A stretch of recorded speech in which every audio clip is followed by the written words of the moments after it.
Hello everyone, welcome to my channel blaze on Mantra. मैं हूं श्रुति मिश्रा और आज की वीडियो में हम डिस्कस करते हैं एक्सेप्टेंस को। लास्ट वीडियो में हमने ऑफर के डिटेल्स को देखा था, आज एक्सेप्टेंस को डिस्कस करते हैं। तो चलिए शुरू करते हैं। एक्सेप्टेंस क्या होता है? Section 2B of Indian contract act बताता है हमें, जब आपको ऑफर मिलता है, ठीक है, उस ऑफर के लिए आप ऑफरर को कहते हो कि हाँ मैं अग्री करता हूँ, मुझे तुम जो बात बोल रहे हो वो पसंद है, मैं वैसा करने के लिए तैयार हूँ। तो ये जो आपका एक्ट है, ये कहना कि मैं अग्री करता हूँ, अपना एसेंट देना, उसको हम एक्सेप्टेंस कहते हैं। लीगली वैलिड एक्सेप्टेंस के लिए क्या क्या कंडीशंस है वो देखते हैं। पहले तो एक्सेप्टर होना चाहिए और सिर्फ एक्सेप्टर ही ऑफर को एक्सेप्ट कर सकता है। जिसे ऑफर दिया गया है वही ऑफर को एक्सेप्ट करेगा। बोल्टन वर्सेस जोन्स का केस याद रखिएगा। अब एक्सेप्टेंस जो है वो मस्ट बी एब्सोल्यूट होना चाहिए और अनक्वालिफाइड होना चाहिए, मतलब कि सेम सेंस में होना चाहिए। ऑफर जो दिया गया है आप उसे 100% वही एक्सेप्ट कर रहे हो, ठीक है। आप अपना कंडीशन नहीं लगा सकते हो, इफ्स एंड बट्स नहीं लगा सकते हो। अब आपने जो एक्सेप्टेंस किया है वो ऑफरर को कम्युनिकेट करना है, उसे बताना है। और जिस मोड में एक्सेप्ट करने के लिए कहा गया है, जैसे ऑफरर ने आपको कहा है कि मुझे कॉल करके बताना, तो आपको कॉल करके ही एक्सेप्टेंस देना है। आप उसे लेटर लिखकर या पर्सनली मिलकर एक्सेप्टेंस दोगे तो वो वैलिड एक्सेप्टेंस नहीं होगा। अब टाइम लिमिट दिया गया है, इतने से इतने घंटे में, इतने दिन में बताना है, तो आपको वो टाइम लिमिट के विद इन ही एक्सेप्टेंस देना है। उसके बाद आप एक्सेप्टेंस दोगे तो वो वैलिड एक्सेप्टेंस नहीं होगा। आपने मन में सोच लिया कि ठीक है मैं एक्सेप्ट कर रहा हूं, लेकिन आपने बताया नहीं ऑफरर को, तो वो भी एक्सेप्टेंस नहीं होगा। तो आपका silence will not amount to acceptance. Acceptance भी ऑफर की तरह इंप्लाइड हो सकता है, एक्सप्रेस हो सकता है। तो या तो आप बोलकर, लिखकर या जिस तरह से ऑफरर ने बोला है उस तरीके से एक्सेप्टेंस दे सकते हो, नहीं तो बाय कंडक्ट भी दे सकते हो। जैसे ऑफर मैंने आपको बताया था कि आपकी तरफ कोई पेन बढ़ा रहा है, तो उसका मतलब वो आपको पेन ऑफर कर रहा है। आप उस पेन को हाथ में ले लेते हो, मतलब आपने उसके ऑफर को हाथ में लेकर एक्सेप्ट कर लिया। ऑफरर ने भी कुछ नहीं बोला, आपने भी कुछ नहीं बोला, लेकिन बाय कंडक्ट यहाँ पर कॉन्ट्रैक्ट क्रिएट होगा। अब ऑफर का कम्युनिकेशन कैसे करते हैं? तो ऑफर का कम्युनिकेशन कब कंप्लीट होगा?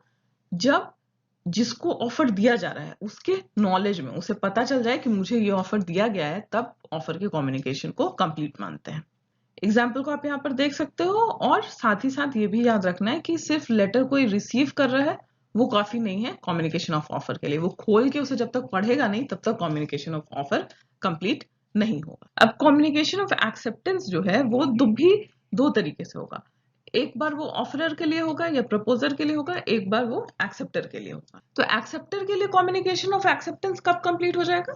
जब वो ऑफरर के नॉलेज में आ जाए कि एक्सेप्टर ने मेरे बात को एक्सेप्ट कर लिया है। ऑफरर जो है उसके लिए वो कब कंप्लीट होगा? जब एक्सेप्टर ने, जैसे अगर वो लेटर से एक्सेप्ट कर रहा है तो लेटर को पोस्ट कर दिया है और अब वो पोस्ट से जाकर लेटर अपना वापस नहीं ले सकता है, उस समय ही ऑफरर के लिए ये माना जाता है कि कम्युनिकेशन जो है वो कंप्लीट हो गया है। तो यहाँ पर आप जब इस एग्जाम्पल को पढ़े हुए, तो यहाँ पर ये लिखा हुआ है कि लेटर जो है वो एक्सेप्टर ने पोस्ट कर दिया है। अब लेटर उसके बाद पोस्टमैन के पास से गायब हो जाता है या ऑफरर तक पहुंचता ही नहीं है, फिर भी ये माना जाएगा कि ऑफरर के लिए एक्सेप्टेंस कंप्लीट हो चुका है, क्योंकि एक्सेप्टर ने उसे पोस्ट कर दिया था और अब वो उसे वापस नहीं ले सकता। अब जहां पर फोन कॉल में बात हो रहा है, ठीक है, तो ऑफरर जो है वो अपनी बात को बोल सकता है, एक्सेप्टर उसकी बात को सुन सकता है। एक्सेप्टर भी अपनी बात को बोलेगा तो ऑफरर तुरंत सुन सकता है।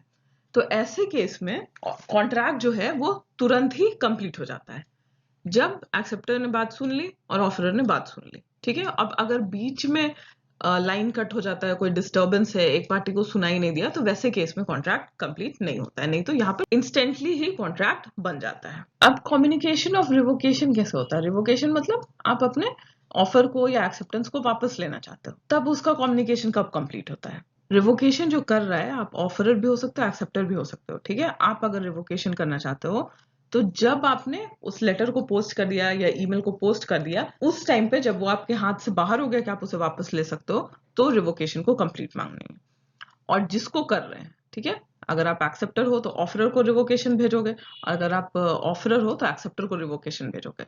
तो जिसको आप भेज रहे हो उसके लिए तब कंप्लीट होगा जब उसकी नॉलेज में आता है कि सामने वाले पर्सन ने अपना ऑफर या एक्सेप्टेंस रिवोक कर लिया है। अब ऑफर को रिवोक करने का भी कुछ तरीका है। बाय नोटिस ऑफ रिवोकेशन, मतलब जो ऑफर को रिवोक कर रहा है, ऑफरर ने ये बोला कि सामने वाले को बता दिया कि मैं ऑफर वापस ले रहा हूँ, ठीक है।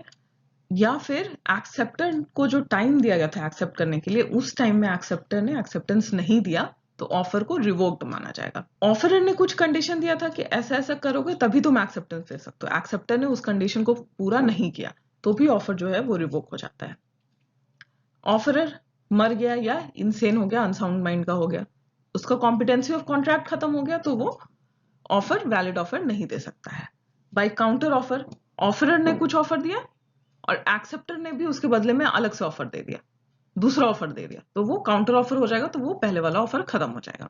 अब ऑफरर ने एक्सेप्टर को बोला था, कुछ तरीका बताया था कि इस तरीके से ही तुम इस ऑफर को एक्सेप्ट कर सकते हो, एक्सेप्टर ने उस तरीके को फॉलो करके एक्सेप्ट नहीं किया तो भी ऑफर को रिवोक्ड मानेंगे, या बाद में जो ऑफर है वो इलीगल हो जाए तो भी ऑफर को हम रिवोक्ड मानते हैं। इस वीडियो के साथ यूनिट 1 हमने कंप्लीटली डिस्कस कर लिया आपके सिलेबस का। अब जो नेक्स्ट वीडियो होगा वो कंसिडरेशन से शुरू करेंगे। ओके, तो आई होप अभी तक आपको सब कुछ समझ में आया होगा। इस वीडियो को लाइक कीजिए, अपने फ्रेंड्स के साथ शेयर कीजिए और हमारे चैनल को सब्सक्राइब करना ना भूलें।